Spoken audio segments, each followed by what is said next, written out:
I've been selling waterproofing materials for 15 years, but I never imagined water would be what trapped me and killed me one day. On the afternoon of July 15th, I was taking inventory in the warehouse. Suddenly, a strange weather alert popped up on my phone. It wasn't a regular orange rainstorm warning. It was a dark purple alert I'd never seen before. Expected rainfall over the next 72 hours, 800 to 1,000 millimeters. What the hell? Is the Pacific Ocean about to come pouring down? The warehouse was hot and stuffy like a steamer. Even shirtless, I was drenched in sweat. That July afternoon, the metal roof had been baked scorching hot. Even the electric fan was blowing hot air. "Old Chen, give me another 20 rolls of waterproof membrane." My regular customer, contractor Lou, pushed the door open and came in, looking a little off. I looked at him in surprise. "Didn't you just haul away 10 rolls this morning?" "Not enough. Not nearly enough." "Did you see the weather forecast?" Only then did I notice the dark purple alert was still flashing on my phone. I opened the details, and the dense weather jargon made my scalp tingle. An extreme rainfall cloud mass, with abnormally strong moisture flow. Convective weather is expected to last more than 72 hours. What does that mean? Contractor Lou swallowed hard. It means it's going to rain hard. Really hard. I've worked construction for 20 years, and I've never seen a warning at this level. Then he started buying everything he could. Waterproof membranes, leak-stopping compound, quick-setting cement, waterproof coating, anything he could carry went into his truck. When the other customers saw what he was doing, they started panic buying too. In less than an hour, a third of my waterproofing stock was sold. "Old Chen, do you have any sandbags?" Another contractor asked. "Who keeps sandbags in stock?" I shook my head. "You'd better get some fast. This rain isn't normal." Still half doubtful, I called my supplier, and he said straight out, "Sandbags have been sold out for a long time." At 4 in the afternoon, the sky suddenly went dark. It was the middle of summer, but it looked like 5 or 6 in the evening in winter. The wind started picking up, rattling the warehouse's metal door. I locked up the warehouse and headed home. When I passed the market, I got a shock. The market was usually closing up around this time, but today it was packed. Older women pushed carts around, snatching up rice, flour, cooking oil, instant noodles, and bottled water. They grabbed whatever they saw. 100 yuan for 5 pounds of pork. "Take it or leave it," the butcher shouted at the top of his lungs. "Wasn't it 40 yesterday?" "Yesterday was yesterday. Didn't you see the heavy rain coming? After today, you won't be able to buy it even if you have the money." My heart sank. Vendors who had worked the market for years had a sharper sense for anything unusual than anyone. If even they were stocking up, I had to squeeze my way in. I grabbed 2 cases of instant noodles, a bag of rice, and several cases of bottled water. At checkout, the cashier said, "We also have compressed biscuits. Want some? Take as many as you've got." When I got back to my place, I lived in a resettlement apartment in the old district, on the 6th floor with no elevator. Climbing the stairs was tiring enough on a normal day. Today, carrying dozens of pounds of supplies, I was out of breath halfway up. Old Zhang on the 5th floor opened his door and saw me. "Xiao Chen, why did you buy so much?" "Just being prepared. I heard there's going to be heavy rain." Old Zhang didn't take it seriously. How bad can the rain get in an inland city like ours? The year before last, they called it a once-in-a-century storm, and in the end, only a few roads flooded. I didn't argue with him and kept climbing. The moment I stepped inside, the first raindrop fell. It wasn't like a normal raindrop hitting the windowsill. It hit with a snap, like someone had thrown a glass marble at it. Then, a heavy wall of rain came pouring down from every direction. It hammered against the security bars, crackling like machine gun fire. I leaned against the window and looked down. People on the street were covering their heads and running like crazy. Raindrops slammed into the ground, splashing water half a meter high. Delivery guy's electric scooter was pounded by the rain until it was wobbling all over the place. Something was wrong with this rain. My phone rang again. This time, it was the neighborhood owners group. "Dear residents, I'm the property manager. We've received a notice, so please prepare for possible flooding. Check that your doors and windows are properly closed. Residents on lower floors should watch out for flooding. You pay property fees. Don't you people usually clean the drains? They got clogged once last year. Stop arguing. Go to the supermarket and buy some food now. If you're late, it'll all be gone." I turned off my phone and started checking my own supplies. As the owner of a building materials business, I had no shortage of waterproofing materials at home. Waterproof tape, glass sealant, weather stripping. I had everything I needed. Outside the window, the rain kept getting heavier. The sound of rain changed from a crackle to a roar. The whole world was swallowed by a white curtain of rain. I could barely see the building across the way. I turned on the TV. Every channel was broadcasting weather alerts. The anchor looked serious. "Due to unusual weather conditions, our city will see a rare stretch of sustained heavy rainfall. Residents are advised to take precautions and avoid going out unless necessary." The building materials market group chat on my phone was blowing up too. Waterproofing materials were running dangerously low everywhere. Someone just offered 5 times the price for sandbags. "I still have some plastic sheeting left. 50 per square meter. Come quick if you want it." Reading those messages, I felt more and more uneasy. I'd been in this business for 15 years. I'd seen my share of storms. But this time, something felt different. Outside the window, the rain was still coming down harder. Drains downstairs started bubbling and making gurgling sounds. It was like some monster was stirring underground. I took out my phone and messaged a few close friends. Bro, something's not right about this rain. Stock up on food. Now. Most of them replied that I was overthinking it. Only one friend who worked in water resources sent back 3 words. Stock up fast. I stopped hesitating, put on my raincoat, and rushed downstairs. The convenience store at the neighborhood gate had already been cleaned out. The owner was closing up. It's all gone. Everything's gone. Money won't do you any good now. I ran 3 blocks before finally finding a small supermarket that was still open. Inside, it was complete chaos. People were shoving shopping carts all over the place. The shelves had been wiped clean. I grabbed the last 2 cases of instant noodles, a few packs of pickled mustard greens, and a dozen sausages. At checkout, the owner flat out said 800. Stuff that usually cost less than 100 was now 800. Take it or leave it. There are people waiting behind you. I gritted my teeth and paid. On the way back, the rainwater was already over my ankles. A walk that usually took 10 minutes took me half an hour through the water. Every storm drain along the road was spewing water back out. Trash and sludge were being washed everywhere. The sedan was stuck in the floodwater. The driver stood on the roof, shouting for help. A few passers-by tried to help push the car. The current was too strong, and they couldn't get any leverage. As I passed by, I heard the driver cry out in despair, "Can anyone give me a ride? I'll pay 1,000. No one paid him any attention. In weather like this, everyone was just trying to save themselves. I finally made it back to the complex. The first-floor lobby was already flooded. Several residents from the lower floors were moving their things out. The elevator had stopped long ago. The water got in this fast? I asked the security guard. The old security guard's face was pale. The sewers are all clogged. It's backing up. I've been guarding this gate for 10 years, and I've never seen anything like this. I carried my supplies upstairs, hearing something different on every floor. The second floor was nailing boards over doors. The third was moving furniture, and the fourth was arguing. At a time like this, you're still worried about money? That's the jewelry my mom left me. You may not even make it out alive. What good is jewelry? Back on the 6th floor, I quickly sealed every gap around the doors and windows with waterproof tape. Then I stacked a few bags of cement by the door. I lived on the 6th floor, but with rain like this, who knew how high the water would rise? At 8 that night, the power went out, and the whole city fell into darkness. Only the rain kept roaring. I turned on my phone's flashlight and started taking stock of my supplies. The food would last a week. I had 4 cases of water, plus candles, lighters, and flashlights. For a single guy living alone, that was enough. My phone signal came and went. The last message I got was an emergency alert from the city. Residents are advised to stay in a safe place, avoid going outside, and wait for further notice. I leaned against the window and stared into the darkness outside. The rain was still falling, harder and harder. Raindrops pounded against the glass, like countless hands knocking at the door. Car alarms went off downstairs, one after another. It sounded like the city's dying wail. At 2 in the morning, a loud crash jolted me awake. I pressed myself to the window and looked down. In a flash of lightning, I saw that the wall at the entrance to the complex had collapsed. Floodwater roared into the complex like a beast let loose. Several cars parked in low-lying spots were swept away on the spot. They spun in the current before finally slamming into the building. My heart sank. For 15 years, I had sold countless waterproofing materials. I had met countless customers struggling with leaks. I always told them with complete confidence that there was no water we couldn't keep out. Only now did I understand that against a real flood, human defenses were laughable. The rain kept falling. This storm had only just begun. That crash before dawn was only the beginning. I couldn't fall back asleep, so I sat by the window and watched the water level downstairs. My phone still had battery, but the signal was completely gone. The last post on my social feed was from 11 last night. It was from a reseller clearing out perfume shipped directly from France. How fucking ironic. When dawn began to break, the rain eased up a little, and I finally saw the devastation below. The entire residential complex had turned into a flooded wasteland. Car roofs that had still been above water last night were gone. Now only antennas spun on the surface. Landscaping, exercise equipment, and pavilion in the complex had all vanished beneath the muddy yellow water.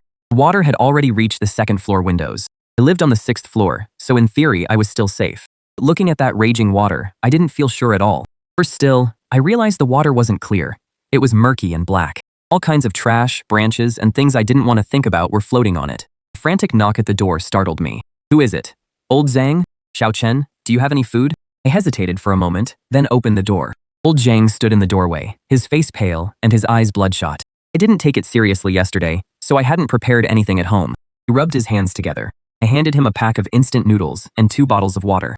Make it last. Old Zhang thanked me over and over before leaving. I knew this was only the beginning. Once everyone else caught on, The little I had stocked up wouldn't be nearly enough to share. Sure enough, less than half an hour later, the hallway started getting noisy. Residents from the second floor were moving upstairs with their whole families. Their apartments had already flooded. The men were carrying TVs. Women were carrying bedding. There was even a young woman carrying a cat upstairs. Can people really live in the hallway? It's better than being soaked in water. It's all the property management's fault. The drains clog every year, and they never fix them. The noise kept getting louder. I simply shut the door. Out of sight, out of mind. But trouble still came knocking. Sister Wang from the third floor knocked on my door. Xiao Chen, you live alone and have plenty of space. Would you let us shelter at your place? Just me and my husband. We won't cause any trouble. I knew Sister Wang. She usually sold breakfast at the neighborhood gate, and she was a decent person. But with things like this, Sister Wang, I'm really sorry. My place is small. Sister Wang's expression changed. I've always looked out for you. I often added extra eggs to your jianbing without charging you. Now I'm just asking you for a small favor. After I shut the door, I felt awful. But I knew very well that if I gave in now, there would only be more trouble later. Around noon, the rain started coming down harder again.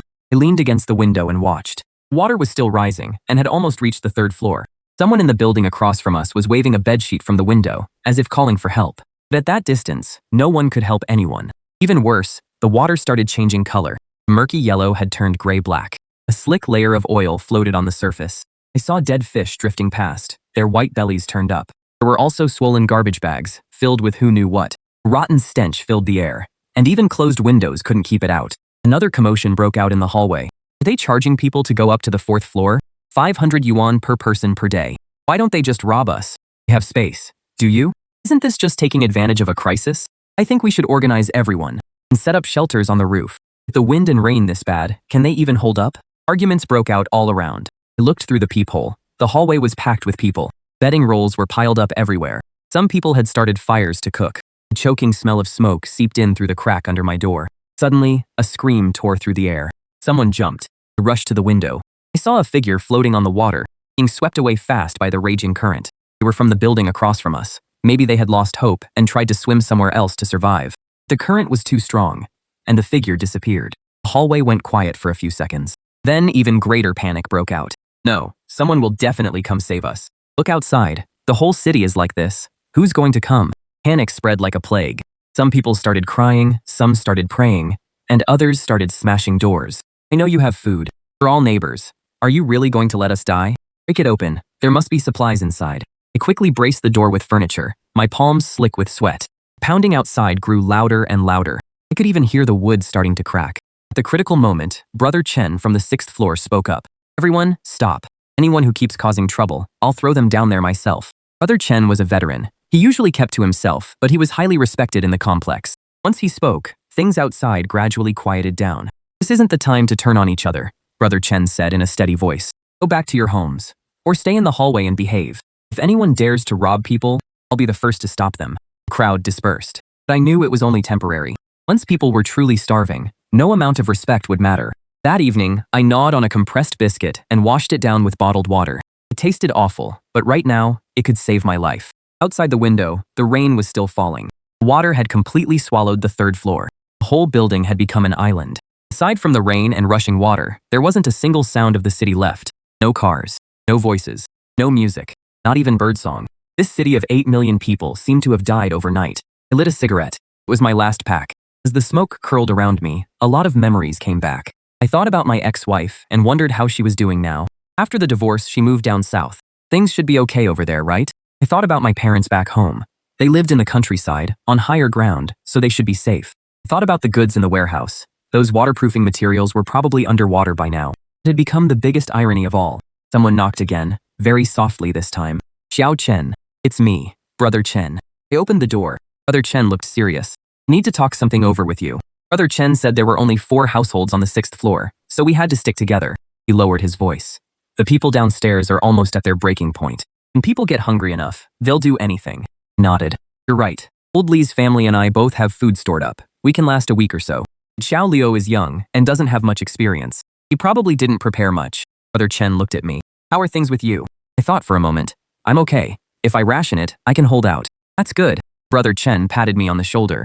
Remember, don't let anyone know what you have. At a time like this, just having food makes you a target. After Brother Chen left, my heart felt even heavier. Night fell outside the window. With no lights, the city was pitch black. Only the surface of the water occasionally reflected an eerie glow. The rain was still falling. I lay in bed, listening to the rain, listening to the sound of rushing water, listening to the waves of crying and cursing from the hallway.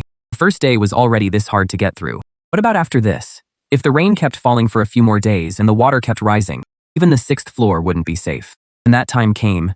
Would we go up to the roof and wait to die? Or go downstairs and look for a way out? I didn't dare think about it. In the early hours before dawn, sounds of fighting came from downstairs. That's my water. Bullshit. It's mine. Stop fighting. Everything spilled. Then came a woman's scream and the sound of something shattering, and a child crying. A thin layer of civilization was as fragile as paper when survival was on the line. I rolled over and pressed a pillow over my ears. I couldn't block out the fear growing deeper inside me. The water kept rising, the rain kept falling, and we were all trapped on this isolated island that was about to sink. At dawn on the 3rd day, I woke up to noise in the hallway. I cracked the door open and looked out. The hallway was already packed with people. Everyone from the 3rd floor had moved up here. Bedding rolls, pots, bowls, and utensils were piled everywhere. The air was thick with sweat, smoke, and a strange smell of rot. The water has reached the 4th floor. News hit like a bomb, instantly setting off panic in the crowd. If even the 4th floor is flooded, what are we supposed to do? Run to the roof. Can people even stay on the roof? The rain just won't stop. I shut the door, my heart sinking. At this rate, the water level was rising 1 floor a day. By the 6th day, it would reach my place. I had to come up with something. I started rummaging through the apartment, looking for anything useful. Waterproof tarps, plastic buckets, rope, tape, and some tools. Since I was in the building materials business, I'd piled up plenty of scraps at home over the years. Now they were all valuable. While I was busy, someone knocked on the door. Xiao Chen, open up. We need to talk. It was Chen. I opened the door. Lao Li and Xiao Liu were with him. Xiao Liu was a programmer and rarely showed his face. Now his face was pale and yellow. He was clearly hungry. Come in. The 4 of us sat around the living room, the mood heavy. Chen spoke first. We've all seen the situation. We have to find a way to save ourselves. What can we do? The water is rising so fast. And who knows when rescue will come. That's exactly why we have to save ourselves. Chen looked at us. I have a proposal. We work together. How? First, we share supplies. Everyone knows about how much each household has stored away. Sharing doesn't mean confiscating. It means distributing everything in an organized way, so everyone has a chance to survive. Xiao Liu's expression changed. I don't have much stored away. I know, Chen said, looking at him. That's why we need to work together even more. You're young and strong. You can take on more of the work. Second, Chen continued, we need to prepare a fallback plan. If the water really reaches the 6th floor, we'll need somewhere to go. Roof? Lao Li asked. Not just the roof. Chen looked at me. Xiao Chen works in building materials. He must have some ideas. Everyone looked at me. I thought for a moment. I did have an idea. I have waterproof tarps and some other materials at home. We can set up a temporary shelter on the roof. But that alone won't be enough. We'll also need wood, rope, and preferably something that floats. Floating materials, like foam boxes, plastic bottles, tires, anything that can stay afloat. I explained. If, and I mean if, even the roof isn't safe, we can at least make a raft. Everyone fell silent. Making a raft meant drifting through the floodwaters. That was almost the same as asking to die. Let's not think that far ahead yet, Chen said, breaking the silence. Right now, the priority is gathering materials and strengthening our defenses. Lao Li, go check the stairwell and collect anything we can use. Xiao Liu, you and Xiao Chen go knock on doors and see who's willing to work with us. Will those people be willing? Xiao Liu sounded doubtful. What if they're not? Do we force them? Chen's eyes sharpened. If we want to survive, we have to stick together. Xiao Liu and I headed out. The stairwell looked even worse than it had that morning.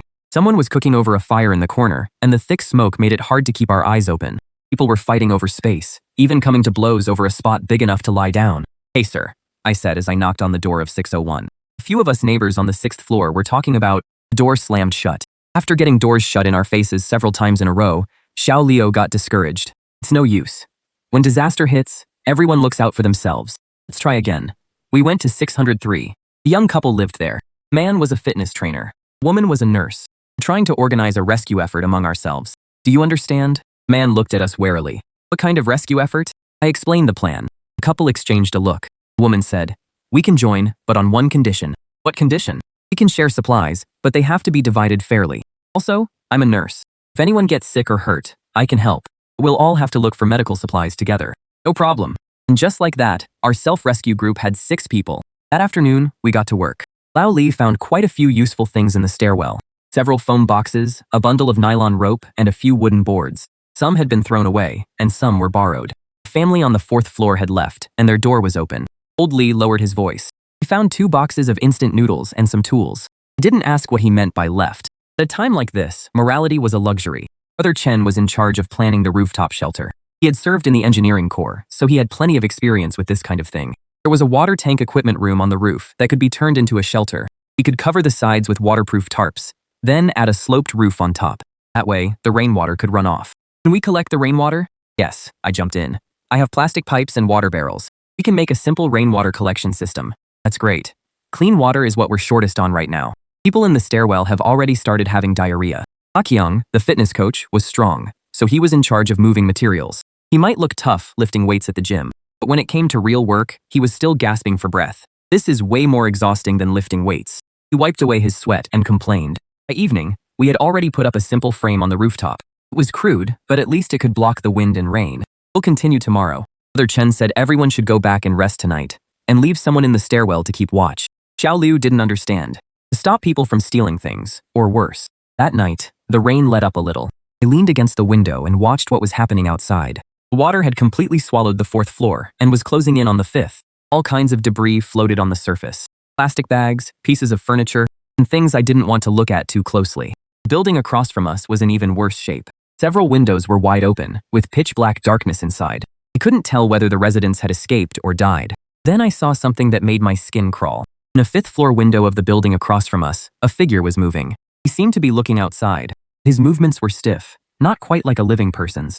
I took out my flashlight and shone it over there. The figure immediately pulled back. Was it a survivor?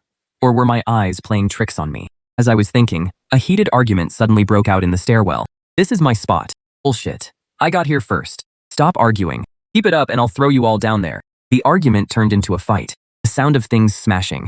The sound of fists hitting flesh. Women's screams all blended together. I was still debating whether to go out and take a look when Brother Chen's voice rang out. All of you, stop. The fighting stopped, but the cursing kept going. Everyone take a step back. We'll reassign the space. Brother Chen's voice carried real authority. Anyone who has a problem with it can go downstairs right now. The 4th floor is still empty. No one dared go down to the 4th floor. It was already flooded. The stairwell gradually quieted down, but everyone knew that calm wouldn't last long. Before dawn, I was woken up by a strange sound. Glug glug. It sounded like water coming to a boil. I got up and listened. The sound was coming from the bathroom. When I pushed the door open, I saw water spilling out of the toilet. It wasn't clean water. It was dark brown sewage, and it reeked. The sewer was completely clogged and had started backing up. I quickly stuffed towels into the toilet and sealed it with tape. But sewage still came gushing up from the floor drain and the sink drain. The entire bathroom was soon flooded with sewage. The stench was overwhelming. All I could do was shut the bathroom door and seal every gap with tape. That was only a temporary fix. The sewage would overflow sooner or later. Worse, without a bathroom, how were we supposed to handle our basic needs from now on? After daybreak, I realized it wasn't just my unit. The sewer system for the entire building had failed. The stairwell reeked. Some people started using plastic bags, then throwing them out the window. Civility and dignity sounded laughably hollow in the face of survival. We couldn't wait any longer. Brother Chen called us together for a meeting. We had to speed things up. We had to finish building the shelter on the roof. But we don't have enough materials. Old Lee looked deeply worried. Then we'll go find some. Brother Chen looked out at the still rising water, though it was rising more slowly now. While we can still move, we'll gather as much as we can. Where are we supposed to look? Brother Chen pointed at the building across from us. There? Everyone fell silent. Going to the building across the way meant crossing more than 20 meters of floodwater. In that raging current, it was basically suicide. I'll go. Aqiang stood up. I'm a strong swimmer. I'll go too. I said it wasn't because I was brave, but because I knew there was a building materials shop in the building across from us. If we were lucky, we could find a lot of useful things. It's too dangerous, Zhao Mei said worriedly. Not going is even more dangerous. Brother Chen said. Xiao Chen, do you have any rope? Yes. Nylon rope. It's very sturdy. Then it's settled. We move tomorrow morning when the rain lets up. That night, I tossed and turned, unable to sleep. Tomorrow's mission was almost certain death, but staying put and waiting to die was even more terrifying. Rain was still coming down outside. The city was slowly dying, and we were still fighting to survive. Before dawn on the 4th day, the rain finally eased up a little. Aqiang and I stood at the 5th floor window, watching the muddy floodwater below. The current was fierce, carrying all kinds of debris roaring past. The refrigerator spun in the water and slammed into the building with a crash. In an instant, it was torn to pieces. Are we still going? Aqiang swallowed hard. We are. I wrapped the rope around my waist 3 times. Hold it from this side. I'll go first and check the way. Honestly, my legs were shaking, but there was no turning back now. Brother Chen patted my shoulder. If you can't do it, come back. Nothing matters more than staying alive. I know. I took a deep breath and climbed out the window. The floodwater was freezing cold and soaked through my clothes in an instant. I gritted my teeth and swam hard toward the building across from us. The current was stronger than I expected. I had barely swum 2 meters when a wave crashed over me and shoved me straight underwater. Muddy sewage rushed into my nose and mouth. The smell nearly made me throw up right then and there. "Hold on!"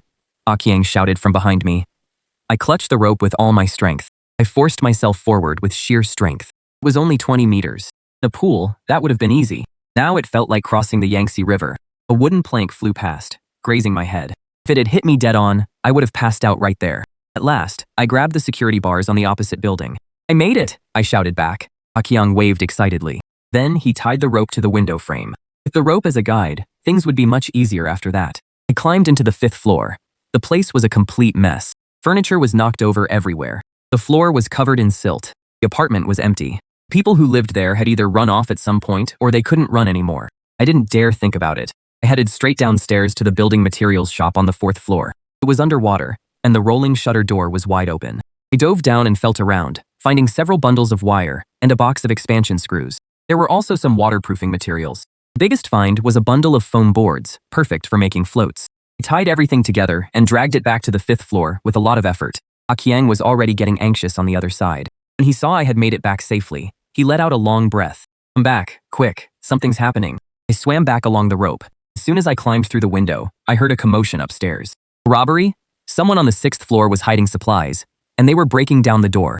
Akyang and I exchanged a look, dropped our things, and ran upstairs. The 6th floor was already a complete mess. A dozen or so people were gathered outside 603.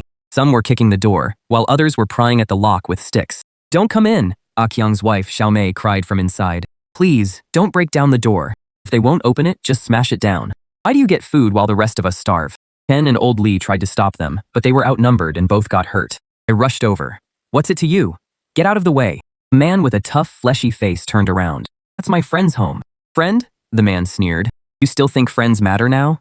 If you've got food, sharing it with everyone is what makes you a friend." The crowd shouted that food should be shared, demanding to know why they got to hide it. "Open up. We're all neighbors. Are you really going to watch us die?" The irony was, I'd heard those same words 2 days ago, when someone said them to me. Akyang pushed through the crowd and stood in front of the door to protect it. "Anyone who touches my wife is going to answer to me." The tough-faced man pulled out a fruit knife. "Answer to you? Come on then." The tension shot up in an instant. Just then, a voice rang out. "What are you all doing?" The crowd parted. Brother Liu from the 4th floor walked up. I knew him. He ran a scrap collection business. He usually seemed friendly enough, but deep down he was ruthless. "Brother Liu, they're hiding supplies and won't share with everyone," the tough-faced man immediately complained. Brother Liu looked at us, then at the door. "How about this? We're all neighbors, so let's keep things peaceful. Bring out half of what you have, and you can keep the rest." "Why should we?" Akyang snapped. Just then, 4 or 5 burly men stepped out from behind Brother Liu, all holding weapons. Looks like he'd come prepared. Chen stepped forward. "Boss Liu, don't push people too far." "Chen, I respect you as a real man." Brother Liu gave a cold smile. "You know better than I do what things are like right now. Either hand over half." He didn't finish, but the threat was obvious. Xiaomei was crying inside. "Give it to them. Akyang, give it to them." Akyang gritted his teeth, his fists clenched so tight they cracked. "Open the door." I patted his shoulder. "As long as we're alive, we still have a chance." The door opened. Brother Liu's men rushed in and tore through the cabinets. They found 2 boxes of instant noodles, a bag of rice, and a few bottles of water. "That's it?" the burly man said, clearly unhappy. "That's really all we have," Xiaomei said through tears. "Search if you want." They searched again, but sure enough, they didn't find anything else. Half. With a wave of his hand, Brother Liu had his men carry away 1 box of instant noodles and half the bag of rice. He gave me a meaningful look. "You're Xiao Chen, right? I hear you've got plenty of supplies over there." My heart sank. We were in serious trouble. After Brother Liu left, the crowd scattered too. But everyone knew this was only the beginning. "I'm sorry," Xiaomei sobbed. "I was careless and cooked noodles by the window. Someone saw me." "It's not your fault," Brother Chen comforted her. "It was bound to happen sooner or later." The 6 of us gathered together, the mood heavy. "What do we do?" Old Lee asked Brother Chen. "Those people are clearly organized. We have to fight back," Akyang said through gritted teeth. "Don't be reckless," Brother Chen said, stopping him. "If we take them head on, we'll be at a disadvantage. We need another way." "What way?" Brother Chen looked at me. "Xiao Chen, what did you bring back from across the way just now?" "Some building materials, plus some foam boards. Is it enough to make a raft?" Everyone froze. "Brother Chen, you mean we should prepare for the worst?" Brother Chen's expression turned serious. Brother Liu won't just let this go, and once the others get a taste of it, they'll follow his lead. Instead of sitting here waiting to die, we should go there, Xiao Liu asked. Brother Chen pointed out the window.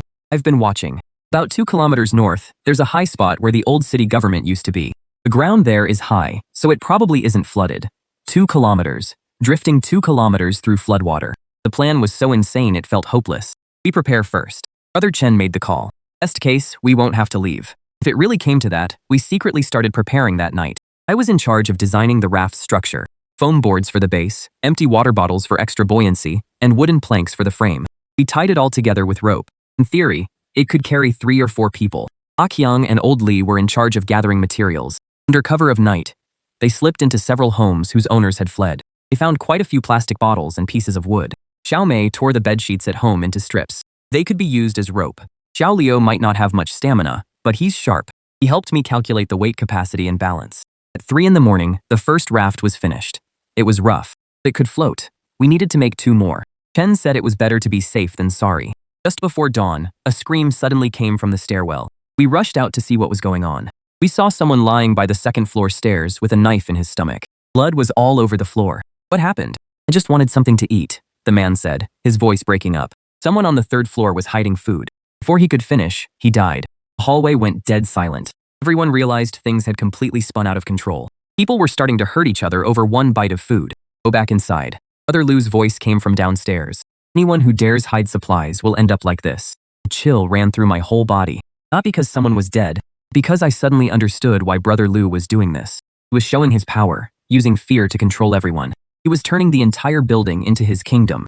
And those of us with supplies were the ones he planned to get rid of. Back in the apartment, Chen said quietly, "If we wait any longer, it'll be too late." Everyone nodded. Instead of waiting to be butchered, we might as well risk it all. Outside the window, the rain picked up again. Water level was already closing in on the 5th floor, and the whole city was about to be swallowed up. Humanity had already sunk long before that. On the 5th day, things suddenly took a turn for the worse. When I woke up that morning, I smelled a terrible stench. It wasn't just a normal bad smell. It was the nauseating stink of rot. I pushed the door open. The sight in the hallway made me gasp. Trash and human waste were everywhere. With the sewers out, people could only use plastic bags and toss them into the hallway. Flies buzzed everywhere. Maggots squirmed in the filth. Worse yet, someone had gotten sick. A retching sound came from the 3rd floor. Then came a weak groan. I covered my nose and went down to take a look. I saw a middle-aged man curled up on the stair landing. His face was yellow and sickly, and he kept vomiting yellow bile. On the floor beside him was a foul, fishy puddle of waste. "Sir, what's wrong?" He weakly lifted his head. "Water. Give me water." I hesitated for a moment. Then I went back and got him a bottle of water. He took it and gulped it down. After just 2 sips, he threw it back up. "He must have drunk dirty water," someone nearby said. "I saw him cook noodles with rainwater yesterday, and he didn't even boil it." "Serves him right," someone else spat. At a time like this, he still didn't know to be careful. No one's going to help him. Everyone was afraid of catching it. I quickly left too. In a place like this, getting sick was basically a death sentence. When I got back to the 6th floor, Ken was handing out medicine to everyone. "I've got norfloxacin for diarrhea." He pulled out a blister pack of pills. "Use it sparingly. 2 pills per person. I've got cold medicine and fever reducers." Xiao Mei also handed hers over. "Keep everything stored away," Ken reminded us. "Don't let anyone see it." Before he could finish, there was a knock at the door. "Open up. Neighborhood committee." "There's still a neighborhood committee at a time like this?" Chen motioned for us to hide the medicine, then went to open the door. Liu was standing outside, with a skinny man wearing a red armband beside him. "Chen, this is our newly formed self-rescue committee," Liu said with a big smile. "I'm the director, in charge of managing and distributing supplies." "Self-appointed director? What do you want?" Chen asked coldly. "Someone in the building is sick and urgently needs medicine," the skinny man said. "Every household with medicine has to turn it in for centralized distribution. We don't have any medicine. Search the place." Liu waved his hand. Several men tried to barge in. Chen blocked the doorway. "Boss Liu, isn't this going too far?" "Too far?" Liu sneered. "This building is about to become a morgue. If we don't take control, everyone will die. If you know what's good for you, cooperate. Otherwise..." Suddenly, a commotion broke out downstairs. "Someone's dead." Someone died on the 3rd floor. Liu's expression changed. He had no time to search and hurried downstairs with his men. We followed them downstairs to see what was going on. The patient from earlier had already stopped breathing. The body was still curled up, eyes wide open. "Throw him out," someone shouted. "Throw him where?" "Out the window." "That's too cruel. So we just keep him here and wait to get infected?" In the middle of the argument, Brother Liu spoke up. "Take him to the roof. There's airflow up there, so it won't spread." He looked around at everyone. From now on, anyone who gets sick gets sent to the roof to isolate. The crowd exploded as soon as he said that. Isn't that basically a death sentence? There's nothing on the roof. How is a sick person supposed to survive? But leave them in the hallway? Brother Liu glared. So we can all die together? No one dared argue back. Two strong men lifted the body and headed for the roof. As they passed by, I saw the dead man's fingernails were black, with vomit still at the corner of his mouth. This was only the beginning. That afternoon, 3 more people started showing symptoms: vomiting, diarrhea, fever. Classic acute gastroenteritis. It's the water, Xiaomei said anxiously. Rainwater looks clean, but it's mixed with floodwater. It's full of bacteria. And what do we do? Old Li asked. It has to be boiled. Filtering it first would be even better, Xiaomei said. I saw people drinking rainwater straight from the source. Some people were using rainwater to wash their wounds. That was basically asking to die. Knowing that didn't change anything. There was no fuel and no clean containers. Many people had no choice but to grit their teeth and drink untreated water. By evening, the number of sick people had risen to 7. Brother Liu organized people to carry them all up to the roof. Anyone who resisted was knocked out and dragged away. Please, I can still hold on. A woman sobbed and begged. For everyone's safety, you have to be isolated, Brother Liu said coldly. As the woman was dragged away, I don't want to die, she cried out, but no one dared make a sound. Everyone knew what being sent to the roof meant. No shelter, no care, just waiting to die in the pouring rain. Bastards, Qiang said through gritted teeth. Quiet? Brother Chen stopped him. Don't cause trouble. We're leaving tonight. After night fell, faint groans drifted down from the roof. Rain beat against the sheet metal with sharp, constant taps. Every so often, a weak cry for help mixed in. Help! Someone, please save me! I'm so cold. Mom, I want to go home. Those voices drifted through the hallway like ghosts. It made your skin crawl. In the second half of the night, the voices slowly faded away. I couldn't tell if they had fallen asleep or if they would never wake up again. Chen gathered us together. We have to leave now. But it's still raining outside, Xiao Liu said worriedly. Chen pointed downstairs. Haven't you noticed? The ones getting sick are the elderly, the weak, and the people without stored food. Why? Everyone looked at each other. Because they have nothing to eat, so they can only drink untreated water and dig through trash. Chen lowered his voice. We have food stored up, so we can still hold out for now. Brother Liu won't let us off. Qiang clenched his fists. Would he dare? Is there anything he wouldn't dare do? Chen gave a cold laugh. If he gets us sick and sends us to the roof, he'll have a perfectly good excuse. By then, our supplies will be his without question. Everyone understood. Pack up. Take everything you can, Chen ordered. Lower the rafts first, then the people. Move fast and keep quiet. We started moving. We lowered the rafts out the window with ropes. They made a big splash when they hit the water. Luckily, the rain was loud enough to cover the noise. Women go first, Chen said. Xiaomei held a backpack filled with medicine and a little food. Her face was pale, but she still bravely climbed out the window. Qiang was below to help her. 2 of them got onto the first raft. The raft rocked in the current, and just watching it made my heart race. It finally steadied. Next. Just then, footsteps came from outside the door. Someone's there, Xiao Liu said nervously. I pressed my ear to the door and listened. There were at least 3 or 4 people outside. This is the place. I saw them acting sneaky during the day. Are they Brother Liu's men knocking? Wait, listen first. None of us dared make a sound. Ken gestured for Old Li and Xiao Liu to keep climbing down. He picked up an iron rod and got ready to fight. Looks like no one's knocking. Check again. There was a click. It was the sound of someone picking the lock. Chen suddenly yanked the door open. The iron rod smashed straight into the head of the man at the front. Ah! The man screamed and collapsed. Go, now! Chen blocked the doorway. Everyone get down there. I grabbed my backpack and jumped out the window. The icy floodwater swallowed me instantly. I choked on several mouthfuls of water before I finally surfaced. Old Li pulled me onto the raft. Xiao Liu was already on another raft. Where's Brother Chen? I'm here. Brother Chen jumped down from the window. His arms were covered in blood. Hurry, they're coming after us. Brother Liu's men were leaning out the window, sweeping their flashlights around. They ran. They got away. Tell Brother Liu, now. We paddled with everything we had, and the rafts rocked wildly in the current.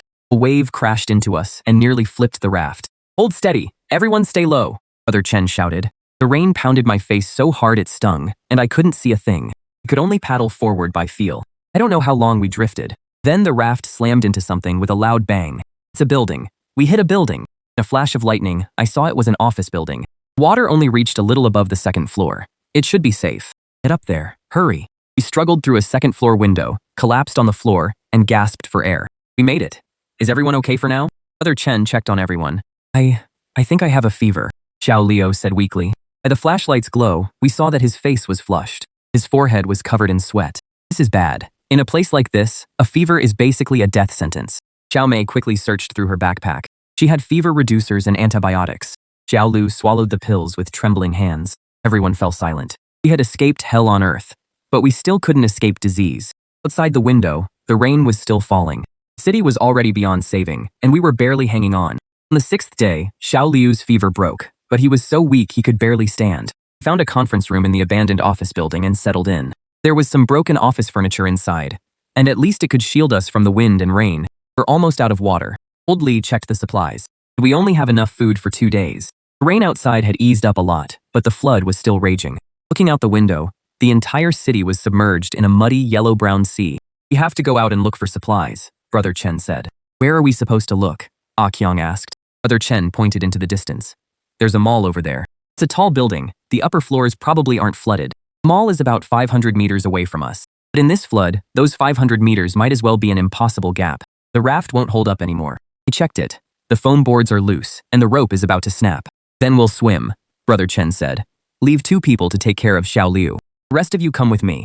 In the end, Xiao Mei and Lao Li stayed behind, while Brother Chen, Ah Qiang, and I set out. Water was freezing. We hadn't swum far before we started shivering. Even worse were all the things floating in the water. Plastic bags wrapped around our legs, wooden planks slammed into our heads, and soft mushy things brushed against our bodies. Things we didn't dare think too hard about. Halfway there, Ah Qiang suddenly screamed. What happened? Something bit me. He thrashed around wildly, and a dark shape flashed past underwater. It's a dog, Brother Chen shouted. Swim! The big dog was struggling in the water, crazed with hunger and biting anything it saw. Ah Qiang had been bitten on the calf, and blood was pouring out. We swam desperately to the mall and climbed in through the shattered glass doors. The entire first floor of the mall was underwater, with the escalators submerged. We held onto the wall and made our way up. The scene on the 2nd floor was shocking. People were everywhere. More accurately, refugees. Men, women, old and young were all packed together. The air reeked of sweat, urine, and rot. When they saw us come in, dozens of eyes turned toward us all at once. New here? A bald man walked over, with a blue dragon tattooed on his arm. Just passing through, looking for some food, Brother Chen said. The bald man looked us up and down. You know the rules here? What rules? Newcomers have to pay protection money. The bald man held out his hand. Food, supplies, hand over whatever you've got. And if we don't? 7 or 8 burly men stood up behind him, all holding weapons. This again. Brother Chen was about to speak, but Ah Qiang couldn't hold back. Protection money, my ass. He swung a punch. Bald man couldn't dodge in time and took the hit squarely. Get them. The place instantly erupted into chaos. Ah Qiang was a fitness coach after all. Once he got serious, he dropped 2 of them in just a few moves. They had the numbers, and soon they had the upper hand. Stop! A commanding voice rang out. The crowd parted, and a man in his 50s stepped out. He had a square face and an impressive presence. Boss Wang. The bald man immediately became respectful. Boss Wang looked us over. New friends, don't take it personally. Times are hard for everyone right now. He glared at the bald man. Apologize. The bald man reluctantly muttered, sorry. Let's talk upstairs. Boss Wang made a welcoming gesture. We followed him up to the 3rd floor. This was clearly the nicer area. Fewer people, and it's cleaner too. Sit. Boss Wang pointed to the sofa. My name is Wang Jiangguo. I used to run the supermarket here. Where did you come from? Brother Chen briefly explained what happened, and Wang Jiangguo nodded. I know Boss Liu. He's ruthless. It wasn't easy for you to escape. Boss Wang controls the mall? Wouldn't call it control. Wang Jiangguo gave a bitter smile. Everyone just picked me to manage things. There are more than 300 people here. Food, water, sanitation, all of it is a problem. What about supplies? The supermarket on the 4th floor still has some stock, but with over 300 mouths to feed, it won't last long. He looked out the window. If the rain doesn't stop and rescue still doesn't come, he didn't need to finish. We all understood. You can stay, Wang Jiangguo said. You have to follow the rules and help with the work. What kind of work? Gathering supplies and keeping order.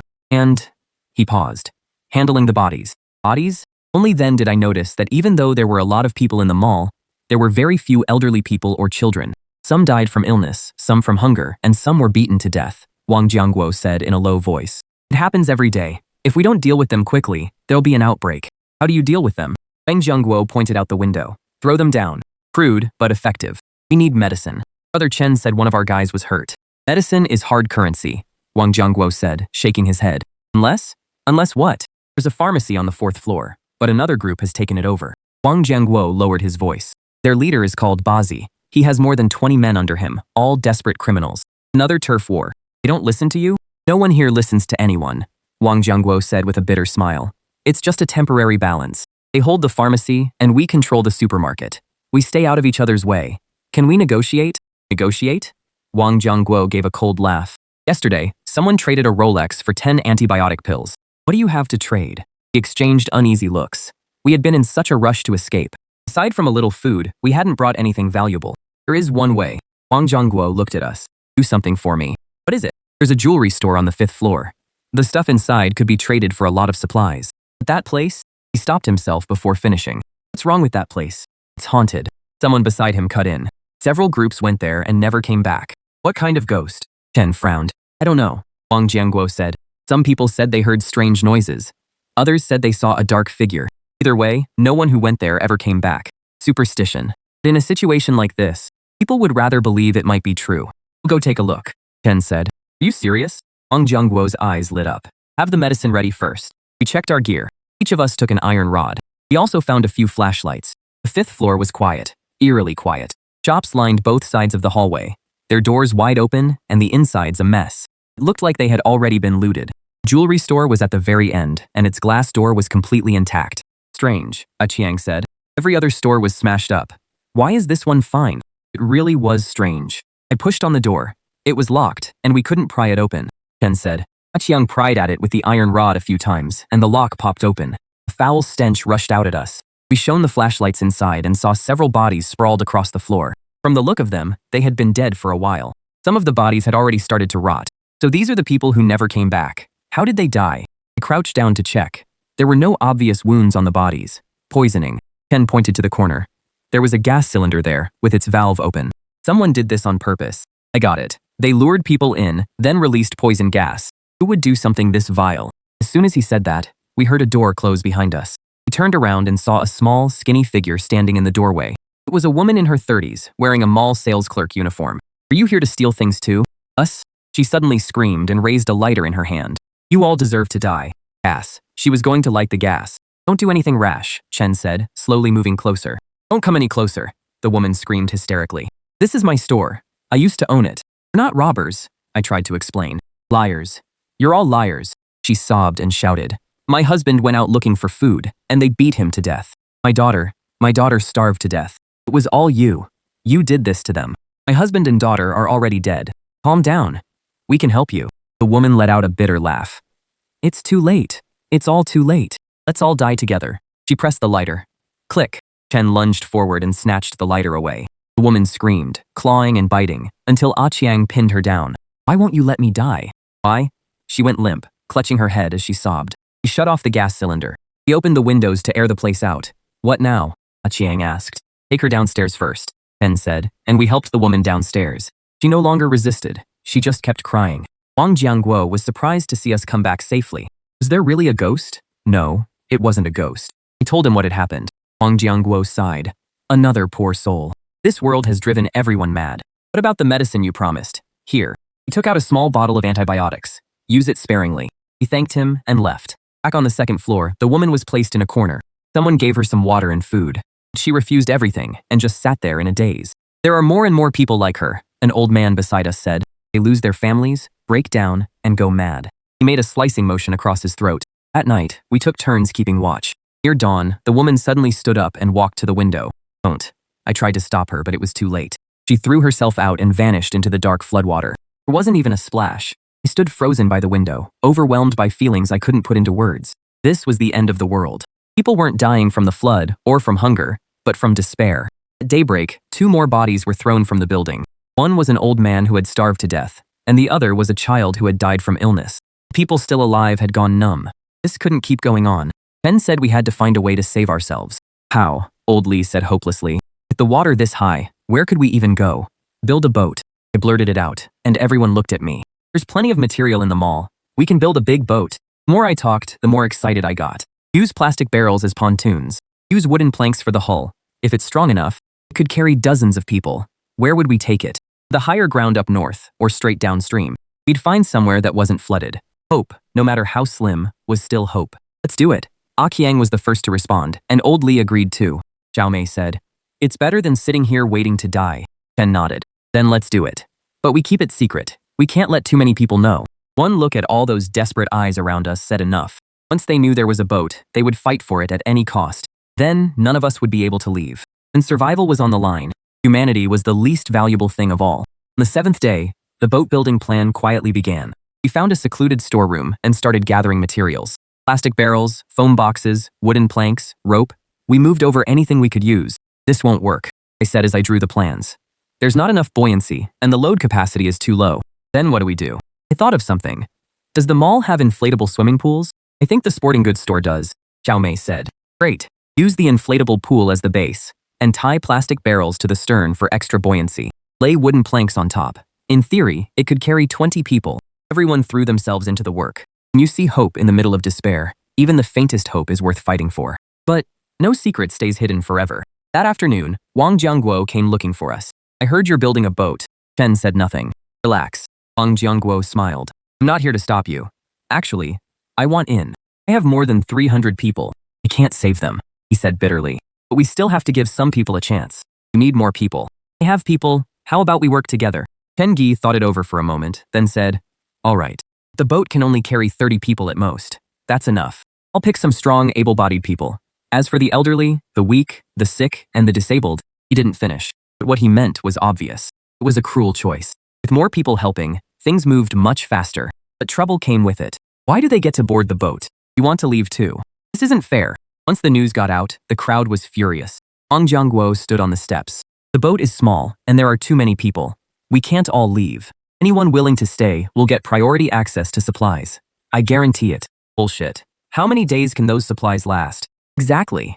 We all want to stay alive." The situation grew more and more chaotic. Suddenly, a brick flew out of the crowd and hit Wang Jiangguo square in the forehead. Blood poured out. "Someone's been killed." Everything fell into complete chaos. People started looting supplies and smashing up shops. Some used the chaos to get revenge, while others took advantage of it to grab the boat. Chen Gei shouted. We rushed toward the warehouse. It was already too late. A group of people were tearing the boat apart and fighting over the materials. "Stop." No one listened. Akiang charged forward and swung an iron rod at one of them. The others immediately fought back. In the brawl, someone knocked over an oil drum, and it caught fire. The flames spread fast. The dry wood, plastic, and foam were all highly flammable. Thick smoke billowed everywhere, choking us so badly we could barely open our eyes. "Run." People scattered in every direction. They trampled and shoved each other. Screams rang out one after another. We grabbed Xiao Mei and ran outside, with flames shooting up behind us. After finally making it to the second floor, we realized someone was missing. "Where's Zhao Liu?" "Damn it, he's still on the third floor." Zhao Liu was already weak. There was no way he could make it over. I rushed back into the fire. The smoke was so thick I couldn't see a thing. Xiao Liu, cough cough. "I'm here." Following the sound of his voice, I found him. He had collapsed by the stairwell, half dead from the smoke. I pulled him up and ran. The flames roared behind us. Finally, we burst out of the fire. Both of us were covered in soot. "Thank you," Xiao Liu said weakly. The fire kept spreading, turning the whole mall into a giant torch. People were packed on the second floor, trapped with nowhere to go. Fire above us, water below. "Jump," someone shouted in despair. "Jumping down means dying too. Burn or drown. Pick one." They'd lost their minds. All of them. People started jumping from the building. One after another, they dropped like dumplings into the water. Ken grabbed someone who was about to jump. "The current is too strong. If you jump, you're dead." "Then what? Just wait here and burn to death?" Smoke kept getting thicker. Some people had already suffocated and collapsed. I suddenly remembered there was a water tank on the roof. We could take shelter there for a while. There was still a chance. Everyone swarmed toward the stairs, shoving and trampling each other. Another wave of screams rang out. We supported each other and struggled upward. The stairwell was full of smoke. Every step felt like hell. Finally, we reached the roof. More than 100 people were crammed onto the small rooftop. Below us, flames raged and thick smoke shot into the sky. "It's over. It's completely over." Old Lee collapsed onto the ground. Boat was gone, the supplies were gone, and now even our shelter was gone. "We're going to die sooner or later. Might as well make it quick." A man stood at the edge of the roof. He looked back with a bitter smile. "In this screwed-up world, what's the point of staying alive?" Then he leapt. It was like opening a floodgate. One after another, people jumped. "Enough!" Chen roared. "All of you, calm the hell down." A woman screamed hysterically. "My child starved to death. My husband died of illness. Now I'm going to burn to death. You want me to calm down?" She jumped too. Despair spread like a disease. Living needed a reason. Dying didn't. "Look! What's that?" Xiao Mei suddenly pointed into the distance. A faint engine sound came from the darkness. "It's a boat. A boat is coming." A rescue boat came into view. Then came a second one. The third one was the rescue team. The rooftop burst into sobs and cheers. Some people dropped to their knees and bowed their heads to the ground. Some held their heads and cried their eyes out. We had survived the disaster. Here! We're over here! People waved and shouted with all their might. The rescue boat moved closer to the mall. Rescuers shouted through a megaphone. Stay calm. We're coming up right now. A rope ladder was lowered. Rescuers climbed up onto the rooftop. How many people are still here? 123. Wang Jianguo held the wound on his head. He was actually still alive. Evacuating groups. The elderly and women go first. Order returned like a miracle. People who had just been fighting each other to the death now lined up obediently. Civilization came back to life in the face of hope. Then, it was our turn. You all together? The rescuer asked. Yes, Brother Chen said. 6 of us boarded and sat down in the rescue boat. As we watched the ruined mall fade into the distance, it felt like a lifetime ago. 7 days. Just 7 days. A modern city had turned into hell on earth. Where are we going? I asked the rescuer. Temporary shelter. The stadium. He said it was on higher ground, with government-organized rescue efforts there. Government. How long had it been since I'd heard that word? How are things in other places? The rescuer was quiet for a moment. Not great. The rain was just too heavy. More than half the province is flooded. It'll get better, right? Xiaomei asked hopefully. It will. He said the rain had already stopped. Only then did I notice. It really wasn't raining anymore. Dark clouds parted a little, revealing sunlight we hadn't seen in ages. The water shimmered like scattered gold, so beautiful it made you want to cry. The rescue boat moved through the ruins. I thought the worst was over, until I saw what the whole city really looked like. Ruins were everywhere, and high-rises had collapsed like stacks of blocks. Cars were piled up like mountains. Trees had been ripped out by the roots. Furniture floated on the water, along with things I didn't want to think about. Don't look, a rescuer said. But how could I not look? This was the city I'd lived in for over 30 years. Now it was completely unrecognizable. All the familiar landmarks were gone. Central Square had turned into a lake. The pedestrian street had become a river. My building materials market was probably gone too. How many survivors are there? Chen asked. Hard to say, the rescuer said, shaking his head. They're too spread out. Some are hiding in high-rises. Some are trapped on higher ground. We save as many as we can. As we passed an office building, people on the roof were waving red cloths, waiting to be rescued. The captain said over the radio, mark the location first. We'll come back later. Get this group to safety first. So we're just leaving them to die? Seeing our confusion, the rescuer explained, the boat is small. If we overload it, it'll capsize. We have to take people in batches. It was a cruel but reasonable choice. After another half hour, the water level began to drop. The 3rd and 4th floors of some buildings started to show above the water. You could see figures moving behind the windows. We're almost there. A stretch of higher ground appeared in the distance. It was the teacher's college. Even so, the closer we got, the heavier my heart felt. The shore was packed with people. Cries, calls for help, and arguments all blended together. Temporary tents had been set up, stretching as far as the eye could see. So many people. Xiaomei sucked in a sharp breath. This is only part of them, the rescuer said. Ones who made it here are the lucky ones. The assault boat reached the shore. Staff immediately came over to register our names, ages, and former addresses. Any fever, diarrhea, or vomiting? Go over there to pick up supplies. 1 portion per person. No fighting over them. Understood? When our turn came, we got 1 bottle of water, 2 steamed buns, and a pack of pickled mustard greens. That was all. Qiang frowned. Be grateful. Woman handing out supplies said, there are tens of thousands of people here. We're lucky to have anything to eat at all. She was right. Everywhere we looked, there were crowds of people. Men, women, children, and the elderly were all dressed in rags, their eyes empty. We found an open spot and sat down. The ground was wet, but no one cared. What do we do next? Lao Li asked.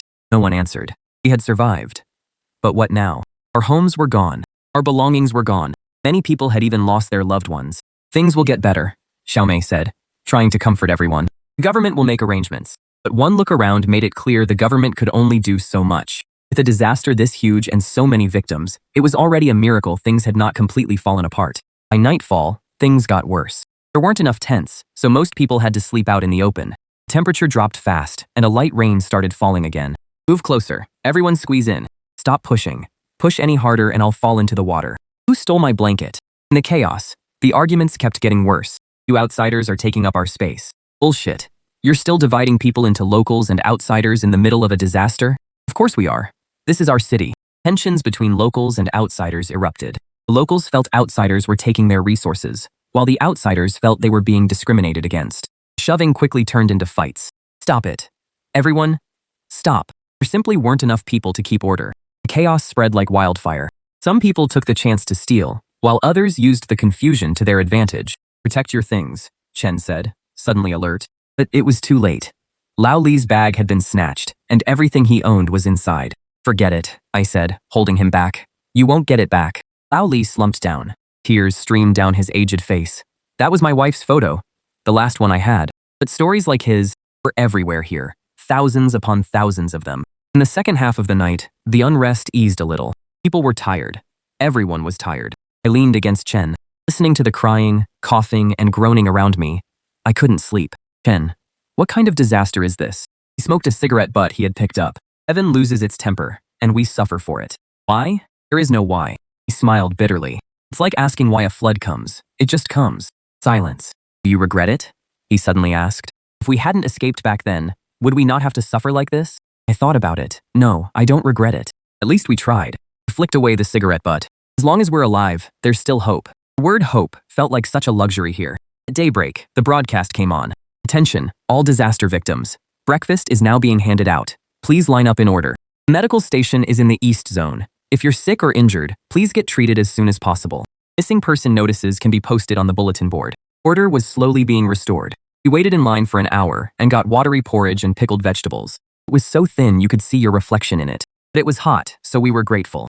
Chen said, think about it. A week ago, who would have thought we'd be drinking hot porridge? He was right. As I drank the porridge, I thought about the people who had jumped, drowned, or burned to death. They had been so close to surviving. Just that close. Look, Xiao Mei pointed into the distance. A helicopter flew past. It was carrying a big cargo net filled with supplies. The crowd erupted. Supplies! Supplies are here! The helicopter didn't land. It flew farther away. Why aren't they giving them to us? We must have connections over there. This isn't fair.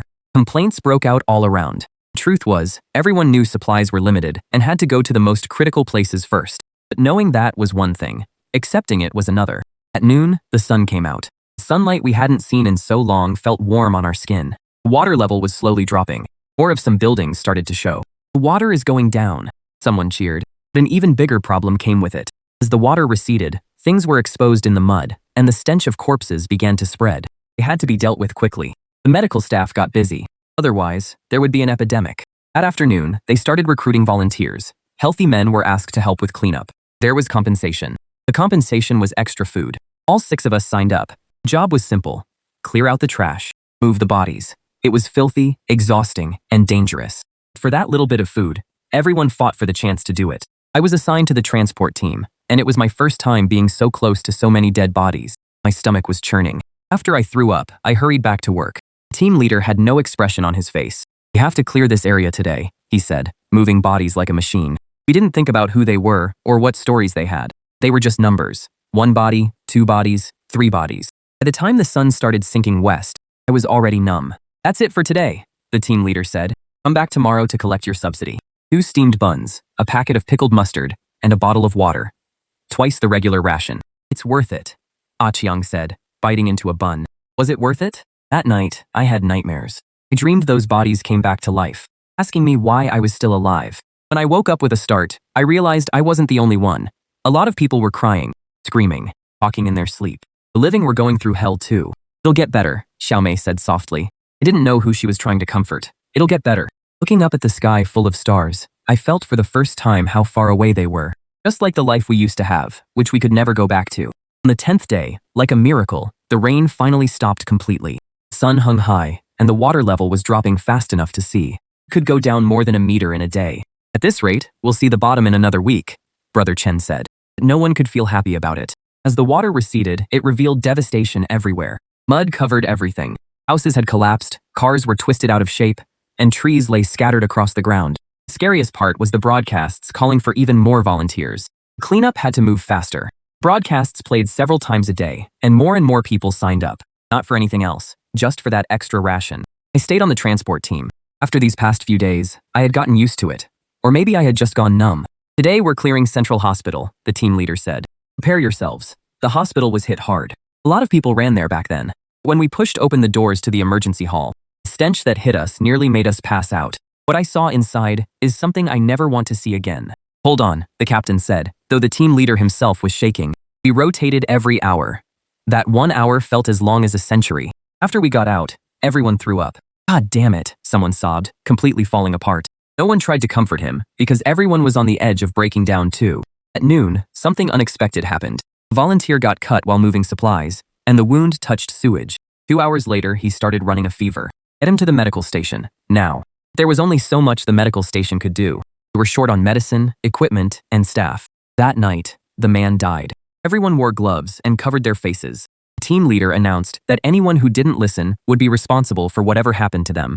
Gloves and masks were more valuable than food. We wrapped strips of cloth around our hands. We tore up clothes to cover our faces. Brother Chen came up with an idea. It was crude, but it was better than nothing. On day 12, good news finally came. Higher-ups had sent a medical team, along with more supplies.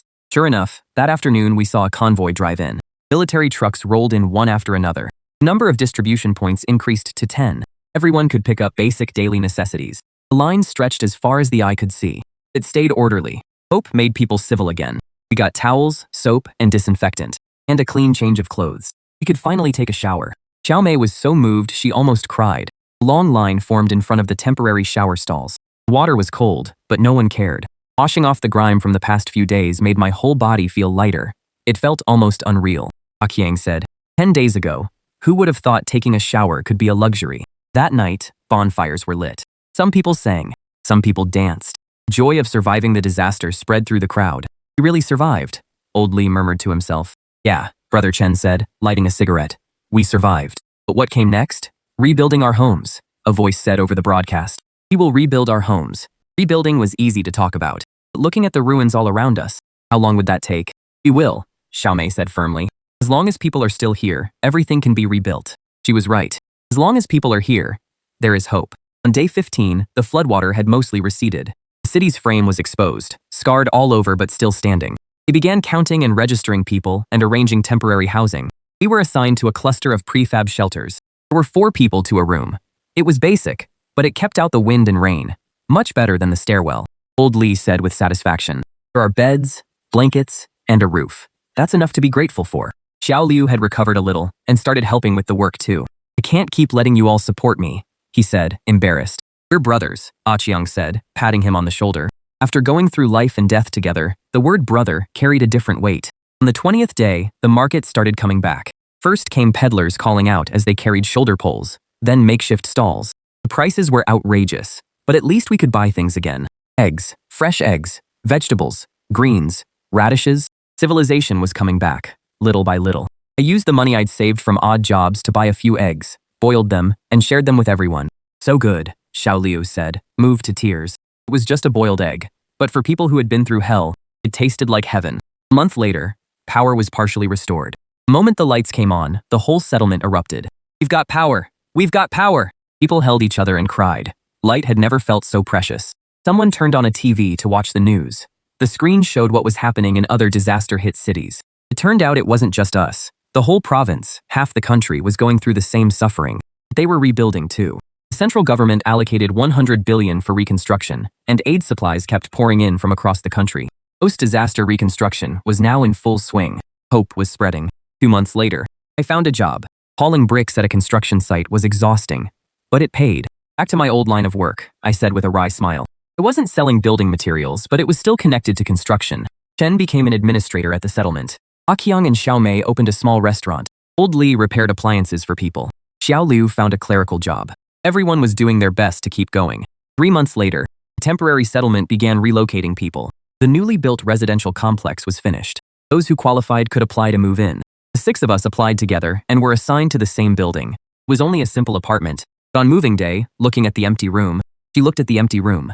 Xiao Mei cried. We finally have a home. Yes, we have a home. From the balcony, you could see the new city being built in the distance. The new city was growing from the ruins, and it would be better than before. Chen said, I believe it. Only after going through the darkest times do you realize how precious the light is. A year later, I reopened a building materials store in the new district. Business was good. Everyone was rebuilding their homes, so building materials were in high demand. Chen often came by to visit, bringing his new girlfriend with him. Qiang and Xiao Mei expanded their restaurant and hired several people. The young couple was as loving as ever. Old Li found the son he had been separated from. Father and son relied on each other.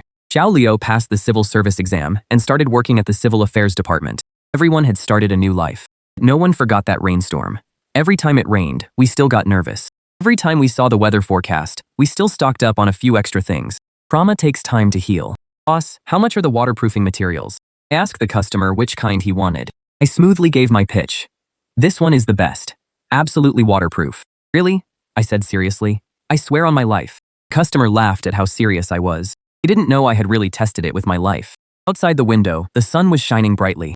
The forecast said it would be sunny for the next week. That was nice.